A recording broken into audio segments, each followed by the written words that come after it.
जल ही जीवन है। इंसान तो इंसान, पौधों और जानवरों को भी तो जिंदा रहने के लिए पानी ही चाहिए, है कि नहीं? कबीर दास भी कह गए हैं, माफ कीजिएगा रहीम जी कह गए हैं, रहीमन पानी राखिए बिन पानी सब सून, पानी गए ना उबरे मोती मानस चून। अब देखिए, ये पीछे घूमती धरती हो या सामने दिखता हुआ ये इंसानी शरीर हो, पानी के बिना जिंदगी की कल्पना भी नहीं की जा सकती है। ठीक कह रही हैं मीनाक्षी आप। पृथ्वी का 71% हिस्सा पानी है, तो शरीर में धड़कता दिल हो या लिवर, किडनी, फेफड़े या फिर हर वक्त चलता दिमाग या नसों में दौड़ता खून, हर ऑर्गन, हर सिस्टम पानी से चलता है। देखिए, इंसान के लिवर, दिमाग में तकरीबन 80% पानी होता है, किडनी में 85%, फेफड़ों में 83%, तो दिल में करीब 73% वाटर है। और पूरे शरीर में सप्लाई होने वाले खून में भी 90% पानी ही बहता है। अब जरा सोचिए, पूरे शरीर को चलाने वाले इसी पानी की अगर कमी हो जाए तो फिर क्या होगा? आइए वो भी आपको बता देती हूँ। सिर्फ 1% पानी की कमी होते ही प्यास लगने लगती है, 5% कम हो जाए तो थकान होने लगती है, वाटर लेवल 10% अगर गिर जाए तो फिर धुंधला दिखने लगता है, और अगर 20% तक पानी की कमी हो जाए तो जान जा सकती है। कहने का मतलब ये है कि अगर सिर दर्द, कॉन्स्टिपेशन, मसल्स पेन, क्रैम्प, थकावट आपको महसूस हो रही है तो सबसे पहले अपने वाटर इनटेक को बढ़ाइए, क्योंकि लंबे वक्त तक ये सिम्टम्स बड़ी बीमारी दे सकते हैं। जैसे पानी कम पीने से शरीर में टॉक्सिन्स जमा होते हैं, स्टोन बनने का खतरा बढ़ता है, किडनी, हार्ट, लीवर पर भी प्रेशर बढ़ जाता है, मेटाबॉलिज्म बिगड़ने से वेट भी बढ़ जाता है। लेकिन घबराने की बिल्कुल जरूरत नहीं है, क्योंकि आज का शो इसी पर फोकस है। आपको कितना पानी पीना चाहिए, किस बर्तन में पानी पीना चाहिए और किस समय पर पानी पीना चाहिए। और आज आपको ये भी पता चलेगा कि आपके शरीर में जो बीमारियां हैं उनका पानी से सीधा सीधा कनेक्शन है, और इन बीमारियों को वाटर थेरेपी और योग के जरिए कैसे ठीक करना है, ये बताने के लिए योग गुरु स्वामी रामदेव हमारे साथ जुड़ चुके हैं। स्वामी जी, बहुत बहुत स्वागत आपका। प्रणाम स्वामी जी। बहुत बहुत प्रणाम मेरी बहनों।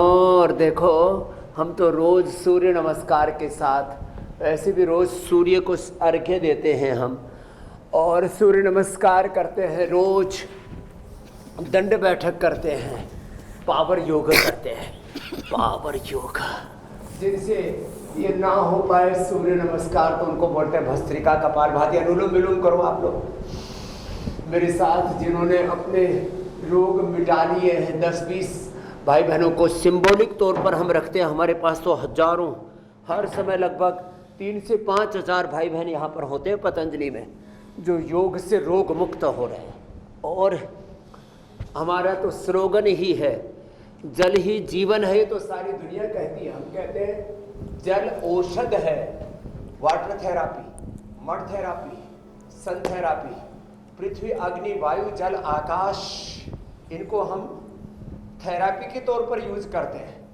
70% यद्यपि हमारे शरीर में जलीयांश है, और यदि उसमें दूषित जल किसी भी तरह से अंदर चला जाता है, जल की मात्रा कम हो जाती है या जल की मात्रा ज़्यादा हो जाती है, दोनों ही सेहत के लिए बड़े खतरनाक है। इसलिए जल के पूरे तत्व को, इसी को हमारे यहाँ योग में, उपनिषदों में, अध्यात्म विद्या में तत्व ज्ञान का है। तो आज जल का पूरा तत्व ज्ञान भी देंगे, और जो जितना कर सके उतना उनसे ताड़ासन, तिर्यक ताड़ासन, कटचक्रासन सब अभ्यास कराते कराते सब रोगों से मुक्त भी करेंगे। और जल यदि दूषित जाए तो मध्य प्रदेश की मौतें तो एक है, पूरे देश में दूषित जल से, दूषित हवा से, दूषित खाने से हजारों लोगों की, सैकड़ों नहीं, हजारों लोगों की मौत होती है। तो ये मौत का जो मातम है, इससे सबको बचाना है, और जल के रहस्य को समझाना। कम से कम 1.5 से 2 लीटर जल तो सर्दियों में लिक्विड किसी न किसी रूप में, और गर्मियों में तो 2, 2.5, 3 लीटर तक हमारे भीतर जाना ही चाहिए। और उसमें भी औषधीय जल, जैसे किसी को थायराइड की प्रॉब्लम है तो धनिए का पानी, किसी को किडनी की प्रॉब्लम है तो गोखरू, पुनर्नवा का पानी, किसी को लीवर की प्रॉब्लम है तो सर्वकल्प कायाकल्प का पानी, भूम्योला पुनर्नवा, मकोई आदि का पानी। किसी को हार्ट की प्रॉब्लम है तो अर्जुन का पानी, किसी को जो है फेफड़े की प्रॉब्लम है तो स्वासारी का पानी, किसी को मस्तिष्क की प्रॉब्लम है तो ब्राह्मी शंखपुष्पी का पानी। अलग अलग लेडीज को मासिक की प्रॉब्लम है तो दसमूल का पानी।